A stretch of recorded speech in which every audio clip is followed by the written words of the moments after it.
بہت سے لوگوں کی یہ فکر مندی ہوتی ہے کہ ہمارے اوراد وظائف سے خاطر خواہ نتیجہ نہیں نکلتا، جس مقصد کے لیے ہم پڑھتے ہیں وہ کام ہوتا ہی نہیں، اور یہ بات بڑی تعداد میں لوگ بولتے ہیں اور لیکن پڑھتے بھی ہیں، کیونکہ اب جو دور ہے اس دور میں ہر بندہ جو ہے وظائف اور اوراد کے لیے کوشاں رہتا ہے، مرد ہو عورت ہو، عجم کا ہو عرب کا ہو، افریقہ کا ہو امریکہ کا ہو یورپ کا ہو، دنیا کا کوئی بھی مسلمان ہے، بلکہ مسلمان نہیں کافر بھی، غیر مسلم بھی، ابھی بڑی تعداد ہے غیر مسلموں کی، پوری دنیا سے مجھ سے رابطہ کرتے ہیں اور بلکہ سنتے ہیں وظائف ہمارے۔ اب وہ بعد میں پتہ چلتا ہے کہ یہ تو فلاں مذہب سے ہیں، ہندو ہیں، سکھ ہیں، عیسائی ہیں، بڑی تعداد میں، یہ تھوڑے نہیں، اور مجھے باقاعدہ طور پہ وہ پوچھتے ہیں کہ آپ بتائیں ہم یہ پڑھ سکتے ہیں؟ پھر اللہ کے ناموں میں سے ان کو میں کوئی نام مختص کر کے دیتا ہوں کہ اچھا وہ پڑھتا ہے۔ ابھی ایک ہندو تھی کینیڈا کی فیملی، مجھے کہا جی کہ آپ ہمیں بتائیں، ہم آپ کو سنتے ہیں تو ہمیں وظیفہ ایسا دیں کہ ہمارا فلاں مسئلہ حل ہو جائے۔ تو میں نے ان کو کہا کہ آپ یہ پڑھیے اللہ کے ناموں میں سے۔ اب وہ اللہ کے نام اس نے پڑھے تو اس کا کام ہو گیا، وہ حیران ہو گئے، انہوں نے کہا جی اب جو ہے اللہ نے ہمارا کام کر دیا، آپ نے دعا کی۔ تو میں نے یہ چیز سوچی کہ اب وہ ہندو تھا فیملی جو ہے پوری، یا فلاں مختلف اور بھی ہوتے ہیں، یہاں بھی آتے ہیں بلکہ ایسے، تو اب وہ پڑھتے ہیں ان کا ہو جاتا ہے کام۔ مسلمان پڑھ رہا ہے وہ کہہ رہا ہے کہ میرا کام نہیں ہو رہا، میں نے فلاں وظیفہ پڑھا۔ اصل بات کیا ہے کہ یقین کی بات ہوتی ہے۔ اب آپ دیکھیے ہمارا مسلمان جو ہے جب جادو میں پھنستا ہے، کسی پریشانی میں پھنستا ہے، تو اسے کوئی کہتا ہے کہ تم جو ہے فلاں غیر مذہب کے پاس جاؤ، وہ تمہارا علاج کرے، کیونکہ جادو کی کارڈ جادو ہی کر سکتی۔ تو ہمارے مسلمان کلمہ پڑھنے والا ان کے پاس جاتا ہے اور کہتا ہے جی میں ٹھیک ہو گیا، کیونکہ یقین آ گیا تھا نا۔ اصل چیز ایک توجہ کی ہوتی ہے، یاد رکھیں اللہ کے رسول صلی اللہ علیہ وسلم نے ہمیں یقین رکھنے کی تلقین فرمائی ہے۔ جب آپ اللہ پہ یقین رکھ کے کوئی وظیفہ پڑھیں گے تو آپ کا کام ہو جائے گا۔ پھر معالج پہ یا جو آپ کو بتا رہا ہے اس پہ بھی آپ کا یقین ہونا چاہیے۔ لوگ کیا کرتے ہیں، وہ بندہ کبھی اس کا کام نہیں ہوتا، یہ ذہن میں رکھ لیں۔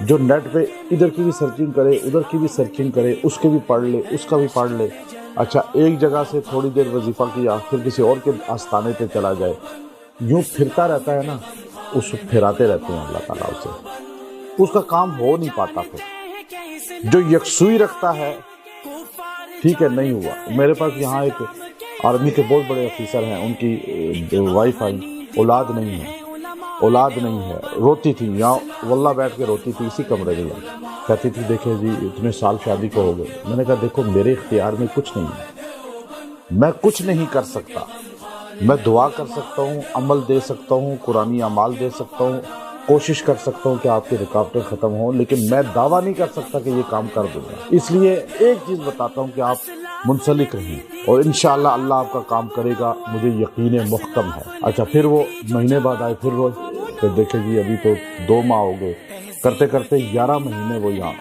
تقریباً۔ میں نے کہا جی اللہ کرنے والا ہے، یہی جملہ میرا آج بھی ہے، آپ کو بولتا ہوں ہی نہیں بولتا یہ۔ ہم نے کبھی دعویٰ نہیں کرتے کہ جی آپ کا کام پیر بہدف ہو جائے گا، نہ، یہ تو بندے کو زیب ہی نہیں دیتا کہ وہ دعویٰ کرے گی۔ جتنے لوگ پسند کی شادیوں کے لیے جاتے ہیں نا، پیسے دیتے ہیں اور پھر پیسے بے انتہا خرچ کر دیتے ہیں اپنے کام کرانے کے لیے، لو میرج کے اخباروں میں اشتہار دیکھتے ہیں، یوٹیوب پہ دیکھتے ہیں دیگر۔ اچھا میں آپ کو دعویٰ کر کے 100% کہتا ہوں کہ ان سے پیسے وہ لے لیتے ہیں، بٹور لیتے ہیں، کام ان کا نہیں ہوتا، 99% کا کام نہیں ہوتا۔ وہ جس طرح یہ دعوے کرنے والوں کے پاس جاتے ہیں، دعویٰ کرنے والا ہی سب سے بڑا جھوٹا ہے، جو آپ کو بتائے کہ جی میں یہ علاج کر لیا، میں نے یہ کر دیا، وہ آپ کو چاہے جتنا مرضی کرتب دکھا دے، آپ کہہ دیں جھوٹا ہے، کیونکہ اللہ کے علاوہ کوئی دعویٰ جچتا نہیں ہے۔ نبی صلی اللہ علیہ وسلم بھی انشاءاللہ نہیں کہہ رہے تو وہی نہیں آ رہی، ہوا یا نہیں ہوا؟ سورۃ والضحیٰ کا نزول دیکھیں نا، تو 27 دن تک وہی رک گئی۔ اللہ نے کہا میرے نبی آپ کو کہنا چاہیے تھا انشاءاللہ، تو بندے کو کیا کہنا چاہیے؟ میں کچھ نہیں کر سکتا، اللہ نے چاہا تھا۔ اب یاد رکھیں کام وہ 11 مہینے خاتون آتی رہی، اللہ نے اس کو اس کے بعد امید لگا دی، مجھے کہا جی پھر اللہ نے بیٹا دیا، میرا خیال ہے پھر دوسرا بیٹا بھی اللہ نے دیا، ابھی سن رہی ہوں گی، لازمی بات ہے وہ بہت ہماری سنتے ہیں۔ اب آپ دیکھیے نام تو ہم نہیں بتاتے کسی کا، ہر چیز کا پردہ ہوتا ہے، کیونکہ میں نے تو کوئی میرا اس میں کمال نہیں ہے، اللہ نے دیا، ہم تو کہتے ہیں کیوں اپنی طرف منسوب کسی چیز کو کریں، اور اگر ذرا سے منسوب کریں گے تو اللہ وہ شفا بھی چھین لے گا، یاد رکھیے گا یہ بات۔ کیونکہ اب مجھے وہ جو ہے الحمدللہ اتنی خوشی کا اظہار کیا میں نے ان کو کہا دیکھیں یہ جو سارا ہوا ہے نا، آپ نے یکسوئی رکھی اور ادھر کو چھوڑا نہیں، یکسوئی ایک عمل پہ رکھی، ایک جگہ پہ رکھی، تو اللہ نے آپ کا کام سال سوا سال بعد چاہے کر دیا، لیکن اللہ نے کر دیا۔ اب یہاں کیا کرتے ہیں لوگ، 2 نفل پڑھ کے فوری ہمارا کام ہو جائے، کعبے کا طواف 7 چکر لگائے اور جی کام نہیں ہوا، ہم نے عمرہ بھی کر لیا اس کام کے لیے، نہیں ہوتا بات، کیونکہ توجہ نہیں ہوتی۔ اس لیے حضور علیہ السلام نے ہمیں ایک دعا بتائی، ایک بڑی مجرب دعا بتائی ہے۔ اگر آپ وظائف کرتے ہوئے اس سے اول آخر درود شریف تو لوگ پڑھتے ہیں، اکثر لوگ بار بار میسج کال جی درود شریف پڑھیں، میں نہیں بھی بتاتا، لازمی نہیں ہے درود شریف پڑھنا، اول آخر درود شریف پڑھ لیں تو اچھی بات ہے، لیکن کوئی عبادت کا حصہ نہیں ہے وہ۔ آپ نماز سے اول آخر درود شریف پڑھ سکتے، کوئی پوچھے جی نماز سے اول آخر درود شریف پڑھوں، کیونکہ فرض واجب نہیں ہوتی، محبت کی چیزیں ہوتی ہیں، نماز میں نہیں ہے، اتحیات میں ہے، لیکن درود شریف میں جو دعا میں آپ پڑھ سکتے ہیں، اول آخر دعا میں پر لگ جاتے ہیں، وہ قبولیت کو پہنچ جاتی ہے۔ لیکن آپ وظیفے میں بھی اول آخر درود شریف پڑھ لیں تو اس کی تاثیر ٹھنڈی ہو جاتی ہے۔ اس درود شریف کے ساتھ اول آخر آپ جو درود شریف پڑھتے ہیں اور اس کے ساتھ یہ دعا پڑھ لیا کریں، جو چھوٹی سی دعا ہے، اس کے 2 فائدے ہوں گے۔ پہلا فائدہ یہ ہوگا کہ آپ کی توجہ اس طرف اللہ لے جائے گا، یعنی یقین آپ کو ہو جائے گا، پھر آپ توجہ سے پڑھیں گے بھی۔ دوسرا فائدہ یہ ہوگا کہ آپ کی دعا قبول ہو جائے گی، وہ وظیفہ قبول ہو جائے گا۔ اب یہ اللہ تبارک و تعالی جو ہے وظیفے کو بھی قبول کرے گا اور دعا کو بھی قبول کرے گا۔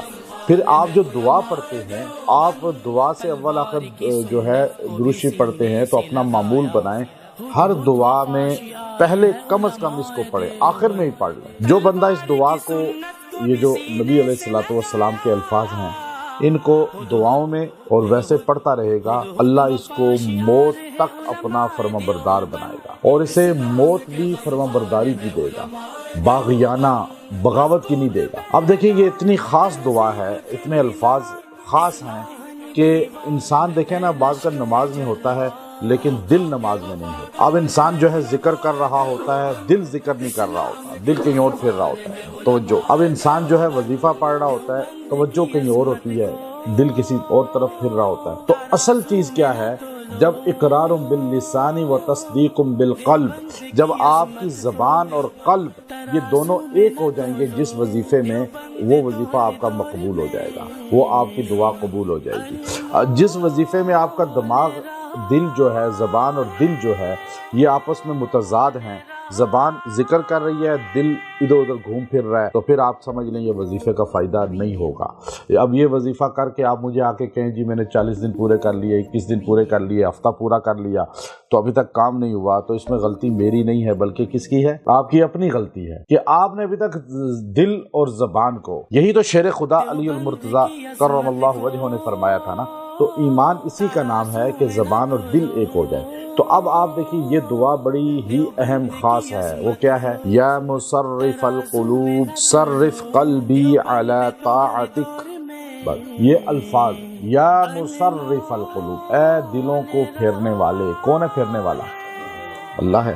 یا مصرف القلوب صرف قلبی، میرا دل پھیر دے، علی طاعتک، اپنی اطاعت۔ اب ہم کس سے کہہ رہے ہیں؟ اللہ سے کہہ رہے ہیں، اللہ سے دعا کر رہے ہیں۔ اب وظیفے سے بھی اول آخر یہ پڑھ لیں، دعاؤں میں بھی پڑھ لیا کریں، چاہے آپ عبادت کرتے ہیں۔ جیسے آپ کو نماز میں خشوع خضوع نہیں ہوتا، نماز میں وسوسے آتے ہیں، اکثر لوگوں کو یہ ہوتا ہے، توجہ نہیں ہوتی، دعائیں، نماز پڑھ رہا ہے، دماغ کہیں اور گھوم رہا ہے، تو آپ نماز میں کھڑے ہو کے نا ایک بار اس کو پڑھ لیا کریں، پھر اللہ اکبر کہیں نیت کر کے، ایک بار یہ پڑھ کے پھر نماز شروع کریں۔ آپ دیکھیے گا نماز میں بھی آپ کا دل اور زبان ایک طرف رہے گی، اللہ کی طرف۔ کوئی بھی دین کا کام، آپ حج کرتے ہیں، عمرہ کرتے ہیں، طواف کرتے ہیں، قرآن پڑھتے ہیں، روزہ رکھتے ہیں، کوئی بھی دینی کام کرتے ہیں، آپ یہ ایک بار اس سے پہلے پڑھ لیں، آپ کا دل ادھر ہی چلا جائے گا جہاں زبان جائے گی۔ اب زبان تو ہم سب کی چلی جاتی ہے کہ ہم کبھی ذکر کر، لیکن دل اس طرف نہیں ہوتا۔ دونوں چیزیں ہو جائیں تو آپ سمجھ لیں آپ کا کام ہو گیا۔ جب آپ کی یہ کیفیت بن جائے نا، زبان کے ساتھ دل بھی ادھر، پھر آپ سمجھ لیں آپ کا یہ وظیفہ کارگر ہو گیا، کامیاب ہو گیا۔ اب یہ ولی جو ہوتے ہیں وہ کوئی خاص مخلوق نہیں ہوتی کہ جن کے اللہ نے ایکسٹرا کوئی جسم کے اندر اعضاء بنائے ہوتے